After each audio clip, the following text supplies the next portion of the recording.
Hi there, I'm DG Wright, founder and chancellor of the BLS Coin Collectors Club. Here on our official channel we bring you news and insight from the fascinating world of numismatics.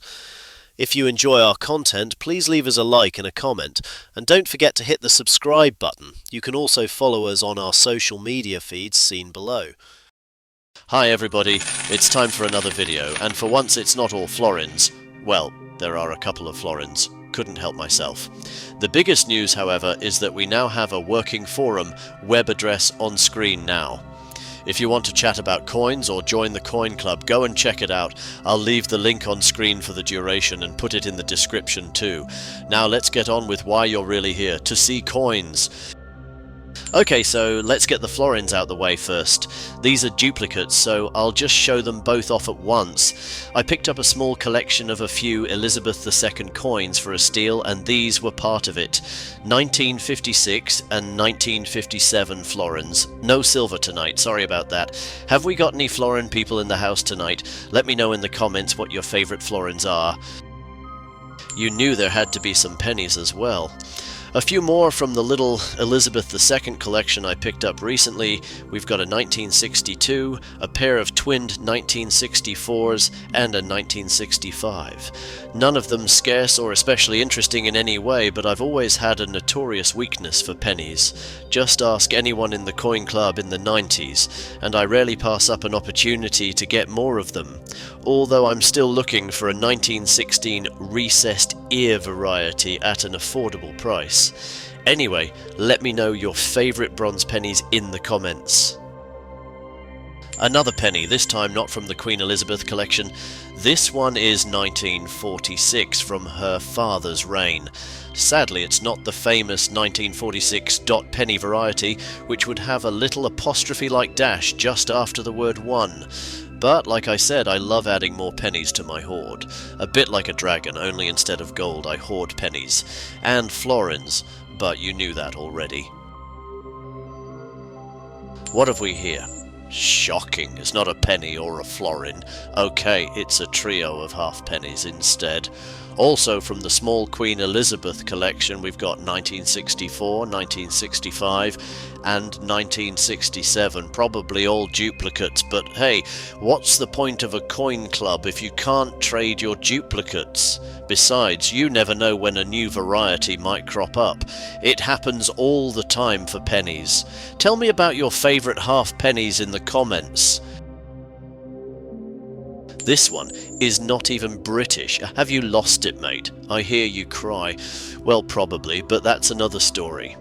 Sometimes I'll snag something kind of neat that I find at work, and this 2024 half dollar seemed to fit the bill. I don't see these very often, and this one is in really nice condition, so I had to add it to the hoard. If you enjoy coins with eagles on, tell me all about it. It's good to squawk. Alright, we're back to British coins. I suspect I hear a sigh of relief that I haven't gone completely soft in the head. I've been meaning to fill the holes in my copper nickel half-crown date run for a while, and a few cropped up recently that were right on the money. This one is a nice example of the 1950 issue, the oldest of the dates I needed to complete the run. If you're a fan of half-crowns, let me know. I'd love to hear more from my esteemed viewers. The next date I needed in the half-crown run is 1955. I suspect I actually have a 1955 half-crown somewhere. One of them is recorded as being my only half-crown to survive the 1991 Coin Club. But since I don't rightly know where the blighter is, I bought this one to replace it.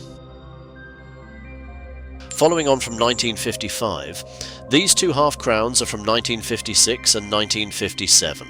Again, they're recent and common. There really is nothing special about either of them, but they do fill gaps in the date run. All the copper nickel half-crowns are pretty common and easy to obtain. The last date I needed to fill in the copper-nickel half-crown run. This one dates from 1962. By that year there was significant discussion surrounding the prospect of decimalisation, and like most of the other pre-decimal coins, the half-crown would not much longer be circulating. Its demise came before decimal day itself, as it ceased to circulate on the 1st of January 1970. A proof half-crown was produced in 1970, but no half-crowns minted after 1967 ever entered circulation. Last but not least, we've got another penny, but this one is a bit different.